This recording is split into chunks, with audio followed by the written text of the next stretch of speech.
Ladies and gentlemen, hey, hi, how you doing? Welcome back to the channel. Thank you so much for stopping by. Warzone this year for Black Ops 7 is obviously in an interesting spot because we know we have a full hard reset coming with Modern Warfare 4, so it's sort of this era of Warzone on its way out, but we've got a full year of content ahead of us and a full year of updates ahead of us with some pretty interesting stuff. Launch still has me a little bit concerned with just the amount of content really only being focused around Haven's Hollow as a resurgence map, sort of minimal stuff going on in Verdansk and 4 Battle Royale. But then in early 2026 in the spring, we've got Avalon as a big map. We've got Blackout as a mode coming to be played on Avalon, a bunch of refreshes and updates for Verdansk and Rebirth. So there's a lot coming this year, but Warzone is finally doing one thing in specific that, regardless of whether or not you're hyped for the content at launch versus maybe what's coming in the spring, or you're worried about launch, or maybe the year as a whole, there's a few things here that I think could be very promising for Warzone. I do hope it's not wasted in a year where the game is sort of coming to a close before the Modern Warfare 4 reset, and it's stuff they learn and they capitalize on for whatever happens with Warzone in Modern Warfare 4 and the next era and on the next engine, right? So deliberately and specifically this year, Warzone is branching away from the main Call of Duty title, which is something I think honestly is long overdue. I've said this so many times now, I've lost track about how many times we've talked about it, but something that I've been saying forever.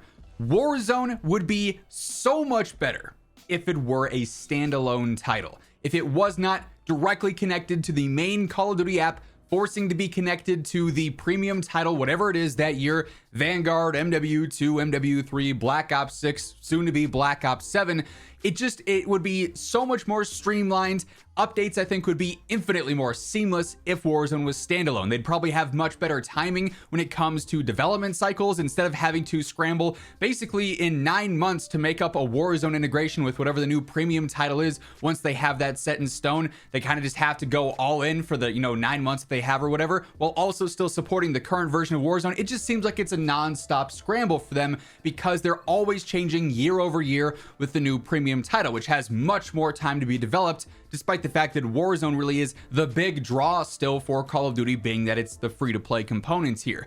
But despite the fact that Warzone is not going fully standalone with Black Ops 7, they are making some specific changes and confirmed some things at Next that might have gone over your head, maybe you missed it in conversation, that should help a lot this year with the overall balance of Warzone and general approach to gameplay. So first up here is this post from Raven Software. I'm not gonna lie, it reads very PR-esque. This is a very basic statement. We've seen things similar to this in the past, but there's more context here that I think is very important. They initially say, our weapon philosophy in Warzone this year is key. Weapons are being curated to have clearly defined roles with the most competitive and meaningful attachment choices that we've seen yet. We've removed wildcards, baked overkill in as a default perk for all players, and overhauled the attachment system with a reduced cap of 5 per weapon. So obviously, getting rid of Gunfighter kind of limits the loadout spam you can have, where it's like you have the meta attachment in every category and you just throw that on every gun regardless of what it is. You don't have the same setup on an SMG as on a rifle because you've got Gunfighter just spammed on it, right? So they're trying to make weapons feel specific and intentional in where you're using them. Rifles for the mid-range and the more aggressive long range. LMGs for sitting back and being really strong over long range. SMGs used up close, maybe a little bit as sniper support. They want those defined roles, but what's really important here, the main takeaway here, is how they're going about attachments. And the COD account actually expanded on this a little bit more, and they also did verbally during the Next broadcast as well. So here's what the Call of Duty account says. The goal at Raven is to shake up the meta more often. That's going to be a hit or a miss. Like we had MW3 Warzone where there were meta updates like every 10 days. I can't count how many surprise update patch note videos I posted that year. And then in Black Ops 6 this year, it's just not ever happened. There's just like so few meta updates, and when there are meta updates, they're never significant. The same weapons have basically been the best options for seasons on end now, and it's very boring and very monotonous, quite frankly. But we're gonna shake up the meta more often and tune attachments and gameplay to ensure strong competition within weapon categories, similar to what we heard in that Raven tweet, ensuring players have options when selecting their Warzone loadouts. We can't wait to share more details on the upcoming balance headed into Season 1. However, both of these tweets now contextualize. We also got the verbal commitment that this year they plan on making attachments separate from multiplayer, which is going to allow them to tune them differently. That's a big thing. Now, you're still going to have the same attachments on these guns as what you'd have in multiplayer. So for Black Ops 7, you have your certain muzzles, your certain barrels, your certain underbarrel stocks, whatever else, right, on whatever rifle or SMG or sniper you're using. The attachments are going to be the same, but the way that they are tuned is going to be different, they said at Next, basically. So what this means is that for the past little while, and we noticed this a lot in Black Ops 6, and I was always scratching my head because, as you guys know, we cover all the patch notes here on the channel, which, by the way, if you want to make sure you're always up to date with everything going on, especially for this year where we're presumably going to have a lot more to pay attention to, this is the place to be. Feel free to hit that subscribe button, turn on those post notifications, leave a like on the video as well while you're at it if you want to help share it around. Really does help the channel reach new viewers. But within Black Ops 6 this year, as we're covering patch notes for seasonal updates, mid-season updates, and I'm reading all the notes for multiplayer, we're talking about weapon updates, and it's like, oh, okay, they're adjusting all the barrels to do better velocity in multiplayer. They're tweaking some of the rear grips so that they're a little bit more aggressive.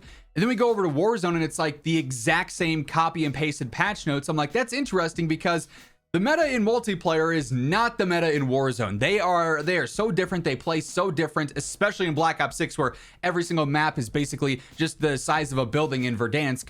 They're all so small and compact, right? So them tuning things the exact same just leads to things being weird between the games. And this seemed like it was something they were trying to go away from in the past and then reverted back to it in Black Ops 6. But in Black Ops 7, them saying specifically they have separated out the ability to tune things for multiplayer and then tune things for Warzone is going to be huge. We don't have to rely on Treyarch's tuning and balancing to have an impact on Warzone. Raven will be able to just adjust things as needed. So if the rear grips are monopolized by one rear grip that has insane ADS speed, they can go through and tune that, and it won't impact multiplayer. So you can still use the same setup over there. Or in multiplayer, if one barrel is just dominating the SMG category, they can tune that for variety and not have an impact in Warzone, where it would make the most sense to maybe use that barrel as almost a crutch thing there. So this to me is fantastic news from a balancing standpoint. I think that's one of the things that really contributed to Warzone feeling very dry and monotonous over the course of the past year, is that the meta didn't really ever shift. The setups never really changed. It was very straightforward, and that meant you could not play for a month on end and come back and be like, okay, what do I have to use now? What do I have to change with my setups? And it's like, oh, nope, I'm good. I can still use the same SMG build. I can still use the same rifle build. It might be a little bit different for, some of the new weapons that are added in with the season, but we had a lot of constants this year, which is nice if you don't have a ton of time to level up. But even as you do max things out, you'd like to have things in gameplay change up a little bit here and there just to keep things fresh. And we really missed on that this year in Warzone. It doesn't seem like, based off of how this reads and sounds off of their descriptions at Next during the broadcast, that the meta is going to be stuck this year, which I think is good. But that's not all. They're working on trying to branch away from the main game. They've also detailed movements a little bit, and there will be some similarities to Black Ops 7 here, but the devs also specifically clarified on the COD Next broadcast that movement in Warzone will not be one-to-one with Black Ops 7 multiplayer. Base movements and some of the abilities here. So for instance, in Warzone, there's no wall jumping as of right now, like there is in Black Ops 7 multiplayer. Some people really want that in Warzone. Some people really don't. Kind of indifferent. If it was there, I'd get used to it. If it's not, I'm not going to be too upset about it. I do think it might be a little strange to have wall jumping in Verdansk. That would probably change a lot of the POIs in ways that players maybe wouldn't be super comfortable with, but at the end of the day, I'm not too worried about if it's there or not, but there obviously are players taking sides on that. But wall jumping will not be in Warzone. They've also gone through and increased the base sprint speeds in Warzone, as we've talked about here, and they've made tac sprint a perk or an upgrade as a part of the sprinter perk. So like in multiplayer, there's no tac sprint, it's just base COD sprinting, and then tac sprints a perk. They have that same design in Warzone, just with some slightly altered speeds and whatnot. They also have the combat roll mechanic that's going to be available as a mountaineer upgrade here, so you can dive off of these larger areas and combat roll. I think the third person thing is weird. Like, I'm not sure how much I'm going to use this. Might be kind of gimmicky and kind of crutch to mountaineer, although I need it. You guys know how I feel about fall damage in COD, or not necessarily how I feel about it, but how it just follows me everywhere. So maybe I am crutching to this, honestly, but they are basically, as they said on the broadcast, committed to not having things fully one-to-one in Warzone versus multiplayer in the premium title, especially this year, which hopefully is a sign of good things to come. especially as we go into the next iteration of Warzone, where, like I said, it's a hard reset. They have a chance with Modern Warfare 4, if they still plan on continuing Warzone, to branch off and do a standalone option here. Hopefully they recognize that that's the way to go. It would probably help out a lot with just the game as a whole.